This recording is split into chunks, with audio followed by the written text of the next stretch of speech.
তো ওখানে উনি খবর পাঠাইছেন আপনাদের এই একজন অ্যাডভোকেট আছে এখানে, ওনার মাধ্যমে।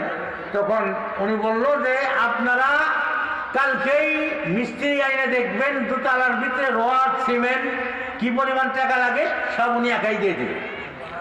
দিয়ে দিছে একাই, তো টাকা আছে দিয়ে দিছে, আলহামদুলিল্লাহ করে। এটা ভালো না খারাপ? তখন এলাকার মানুষ, যারা গরিব মানুষ, 2500 টাকা চাঁদা ধরে মসজিদ বানাইতে পারে না, বড় অ্যামাউন্ট যদি পায়, তাই না? ঢাকায় থাকে এরকম চিন্তা করে উনি টাকা দিবে মসজিদ বানাবো। আচ্ছা মসজিদ বানাইলো, যিনি মসজিদ বানাইছে উনি নামাজ পড়ে না, এরকম আছে না নাই? যিনি মসজিদ বানাইছেন এরকম বানাই দিচ্ছেন, উনি নামাজ পড়ে না। উনি বলে কি জানেন, মসজিদ বানাই দিছি তোমরা নামাজ পড়বা, আমি নামাজ পড়বো কেন, আমি তো বানাই দিছি। তাহলে এইটা কি হবে? এখন মুশরিক হিন্দু যদি মসজিদ বানাই দেয়, সেই মসজিদে কি আপনি নামাজ পড়বেন? কথা কেন, আপনি নামাজ পড়বেন? মুশরিকরা মসজিদ বানাবে না, মসজিদ ভাঙবে, ঠিক কিনা বলেন? বাবরি মসজিদ ভাঙছে কারা? মুশরিক। যারা বলেন কারা? মুশরিক কারা? হিন্দু। যারা হিন্দু, যারা পুত্তলিক, যারা 10 ঠাকুরের পূজা করে, করে কি করে না? আপনাদের এলাকায় আছে না? তাদেরকে আমি কটাক্ষ করি, তারা করে তাদের ধর্ম। তো মুসলমান সেখানে আমরা কেন অংশগ্রহণ করবো, ঠিক কিনা বলেন? এখন তারা করবে তাদের সুবিধা, তার নেতৃবৃন্দ আছে, তারা যায় সেখানে দেখবে যে কোনো সমস্যা আছে কিনা। যেহেতু তারা চেয়ারম্যান হয়েছে, এমপি হয়েছে, যদি সেখানে যায় ভোট পাবে না, একজন যাওয়া দরকার সেখানে। আর আমাদের তো ভোটের দরকার নাই, আমাদের সেখানে যাওয়ার কোনো প্রয়োজন নাই, নাকি কর?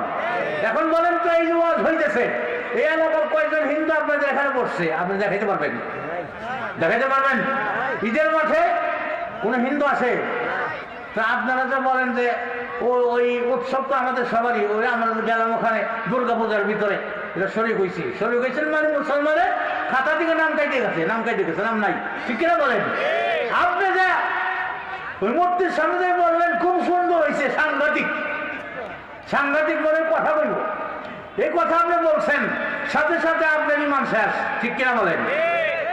এখন আপনি কি করবেন আপনার ব্যাপারে আমার বলার দরকার না, সেটা হলে আমার বলার দরকার।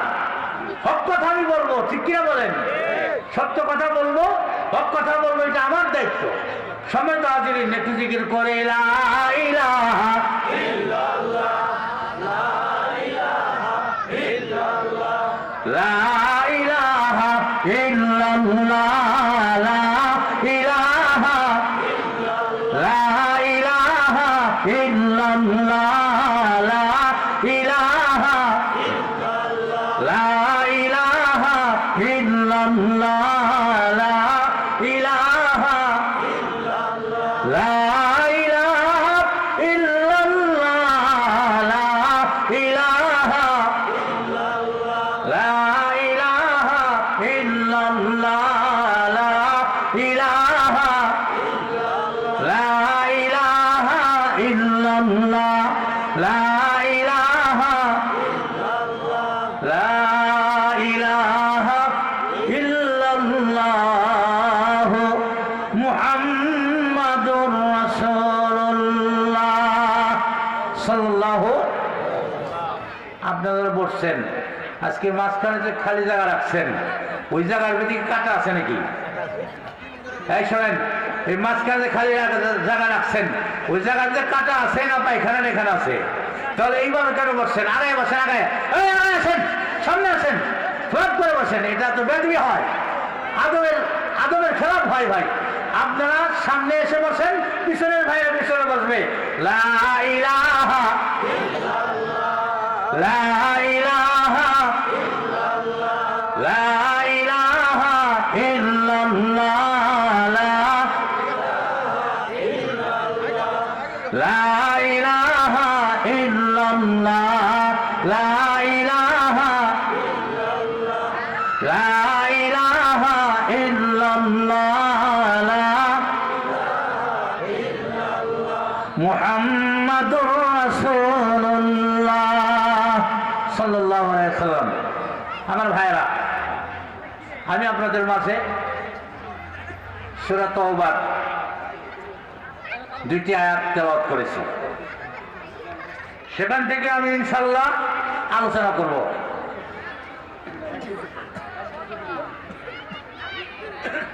কথা বলি না বলি ভাই, কথা না বলি? বসেন বসেন, কথা বললেন না। এক জায়গায় বসলেই হয়, সমস্যা নেই। যেখানে জায়গা আছে ওখানেই বসেন। কারণ আল্লাহ পাক রব্বুল আলামিন বলছেন যে যারা মুশরিক, মুশরিকদের কথা বলছে। আর মুশরিক শুধু মুশরিক না, মুশরিক যে তারা শিরকের ভিতরে আছে এই কথার ভিতরে সাক্ষ্য দেয় যে হ্যাঁ আমরা শিরক করি, এক আল্লাহকে মানি না। আল্লাহ অনেক, 33 কোটি। নাউজুবিল্লাহ কোন? আল্লাহ কয়জন? যখন কয়জন? খ্রিস্টানরা বলে 3, কয়জন? তৃতীয়বার। আর ইহুদিরা বলে 2, মানে একজন চালাইতে কষ্ট হয় এই জন্য আর একজন সাথে নিছে। নাউজুবিল্লাহ কোন? আর ওনারা বলে একজন চালাইতে কষ্ট হয় আর 2 জন সাথে গাইড নিয়েছে। ঈসা আলাইহিস সালাম এবং তার মা মরিয়ম, মেরি, এই 3 জন মিলাই দেশ চালায়। এই তাদের থির হইল 3 খোদা, তৃতীয়বাদ। আর মুশরিকদের হলো 33 কোটি। এখন আমি এক ব্রাহ্মণের বলছিলাম 33 কোটি দেবতা তোমাদের, 100 জনের দেবতার নাম কর। 100। এখন হে কয় তোর এত বলা দেবো না, তাহলে 33 কোটি তৈরি কেমনে? বড় একটা সার বোকাম তো তোমাকে দেবতা। তাহলে এই সার বোকা সহ, গভীর বোকা সহ বললেও তো 33 কোটি হবে না। কি হবে? 1000 বলতে পারবা না। তো 33 কোটি দেবতা তোমাদের খোদা, ছোট বড় লইয়া মিলে কিরে 10 হাত, পেট মোটা, সুরালা, এরকম লইয়া আপনার 33 কোটি। আর আমাদের খোদা কয়জন? যখন কয়জন? আল্লাহু আকবার। মুহাম্মদ সাল্লাল্লাহু আলাইহি ওয়াসাল্লাম যখন দুনিয়া আসছেন তখন কি এই দেশের ভিতরে আল্লাহ পাকের আওয়াজ দুনিয়ায় ছিল না? আপনার আল্লাহ পাকের আওয়াজ ছিল না? ছিল। কিরকম ছিল? নবীজি আসার আগে, নবীজি দুনিয়া আসে নাই তখন কি মসজিদ আল্লাহু আকবার, আল্লাহু আকবার এই আজান দিছে? কথা না দিছে? যাই নাই, আজান নাই। কারণ আল্লাহ তো মানে না, তারা দেব দেবীর পূজা করে। আপনার লাত, মানাত, উজ্জা এগুলার পূজা করে। যদি 2 খোদার পূজাও করে মুশরিক, যদি 3 খোদার করে মুশরিক, 12টার খোদা যদি ইবাদত করে তাও মুশরিক। ইবাদত করতে হবে আমাদের খোদা হলো এক আল্লাহ। কয়জন? এক আল্লাহ। আল্লাহুল্লাযী লা ইলাহা ইল্লাহু আলিমুল গায়বি ওয়াশ শাহাদাতি হুয়ার রাহমানুর রহিম। আমার ভাইরা বলেন তো আল্লাহ। আর এক হিন্দু যদি বলো যে ভগবান, ভগবানের শ্রীলঙ্গ ভগবতী আছে না নাই? শ্রীলঙ্গ ভগবান, ভগবতী, ঈশ্বর, ঈশ্বরী। আর আল্লাহ নামের কি শ্রীলঙ্গ আছে? তিনি কারো থেকে বেরো হয় নাই, তার থেকে কেউ বেরো হয় নাই। তিনি হলো পাক পবিত্র। সুবহানাল্লাহ বলুন। এখন যদি বলা হয় ভগবান, ভগবানের বহ ফলাই দেন, তাহলে থাকবে কি? গবান। কি থাকবে? কথা কয় না, বুঝেন না? বুঝেন? গবান। গবানের অর্থ কি? গবানের কোন অর্থ আছে? আচ্ছা, গ ফালাই দিলেন, থাকলো বান। বানের অর্থ কি? বন্যা। বন্যা মানে ভয়াবহ কান্না। আচ্ছা, এরপরে বা ফালাই দিলেন, রইল দন্তন্য। দন্তন্য মানে নাই, নাই, কিচ্ছু নাই, একেবারেই শূন্য খতিয়ান। আর আল্লাহর আলিফ ফালাই দেন, আল্লাহর আলিফ ফালাই দেন, তাহলে কি আল্লাহ থাকবে? লিল্লাহি মা ফিস সামাওয়াতি ওয়া মা ফিল আরদ। আল্লাহ আছে না নাই? লাম যদি ফালাই দেন, আলিফ ফালাই দিয়েছেন, এখন লাম ফালাই দেন, তাহলে তাও আল্লাহ আছে না? ওয়াল্লাহ লাহু মা ফিস সামাওয়াতি ওয়া মা ফিল আরদ। আল্লাহ আছে না নাই? এই যে লাম ফালাই দিলেন, এখন রয়েছে হু। এখানে আল্লাহ আছে না নাই? ওয়াল্লাহুল্লাযী লা ইলাহা ইল্লাহু আল হাইয়ুল কাইয়্যুম। আছে না নাই? আল্লাহ আছে, ঠিক কি না? কিন্তু সব ঈশ্বরের ওখানে একটা একটা ফেলাই দেন, কিছুই থাকবে না। আর এমন আল্লাহর ইবাদত করি আমরা যে আল্লাহ ছাড়া দ্বিতীয় কোনো ইবাদত করে না কেউ নাই। যেরকম মারহাবা, নারে তাকবীর, লিল্লাহি তাকবীর।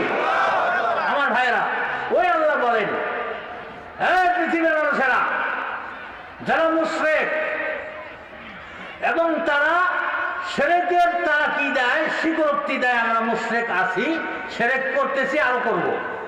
যারা মুশরিক তারা করে কি করে না, তারা ভবিষ্যতেও করবে, এই কথা স্বীকারোক্তি দেয়। আর এই ধরনের মুশরিকের দ্বারায় মসজিদের ভিত্তিপ্রস্তর হবে, মসজিদের আবাদ হবে, এমনটি হইতে পারে, এমনটি হইতে পারে না। কথা কয় না, বুঝেন না? এমনটি হইতে পারে না। যা কথা, কার কথা? আল্লাহ। কার? মা কানা লিল মুশরিকিনা ইয়ামুরু মাসাজিদাল্লাহি শাহিদিনা আলা আনফুসিহিম বিল কুফর। তারা কুফরের ভিতরে তারা সাক্ষ্য দেয় যে আমরা কুফরের ভিতরে আছি। তাদের দ্বারা মসজিদের খেদমত হবে, মসজিদ নির্মাণ হবে, এমনটি হইতে পারে না। তারা মসজিদ ভাঙবে, বাবরি মসজিদ ভাঙবে, ভাঙছে কি ভাঙে নাই? 2 দিন আগে পেপারে দেখছেন ভারতের একটা মসজিদের ভিতরে, মসজিদের সামনে চত্বরের ভিতরে মূর্তি বানায় পূজা করার জন্য হাইকোর্ট নির্দেশ দিছে। নাউজুবিল্লাহ খান, সিন্নি কারবার।